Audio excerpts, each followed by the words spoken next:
VOO and VFV own the exact same stocks, the S&P 500, but choosing the wrong one can cost you up to $12,000. I'm Brian, CPA, 15 plus years in finance and accounting. I've analyzed the numbers so you don't have to.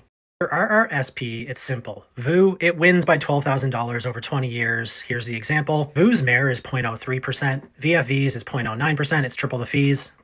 Plus, VOO gets a tax treaty protection, no withholding on the dividends. VFV pays 15% withholding you can't recover, albeit it's very small, but it can add up over time to $12,000. TFSA, though, different story. To buy a US-listed ETF, VOO or VUN or QQQ, whatever, you need to convert your Canadian dollars to US dollars. Your broker charges you a fee for that conversion.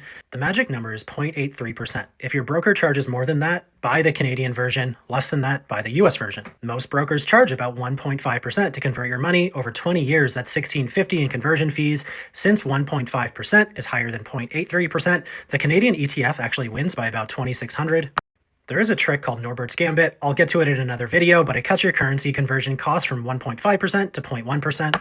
If you do that, you're now below that 0.83% magic number, only $110 in conversion fees compared to the $16.50. The US version wins by about $2,600. Learning this one trick saves you $15.40 and completely flips which version is better. Works for any ETF, similar idea.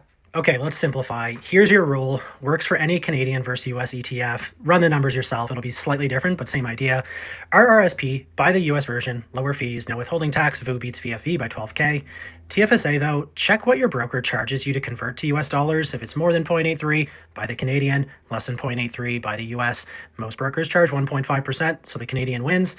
But if you learn Norbert's Gambit, you get down to 0.1% and US wins. Okay, so to close, the 0.83% rule works for any Canadian versus US ETF, VOO versus VFV, VUN versus XUU, QQQ versus ZQQQ. Run the math. I have a spreadsheet. I'll attach it in my comments or caption. Please like and follow for more content like this.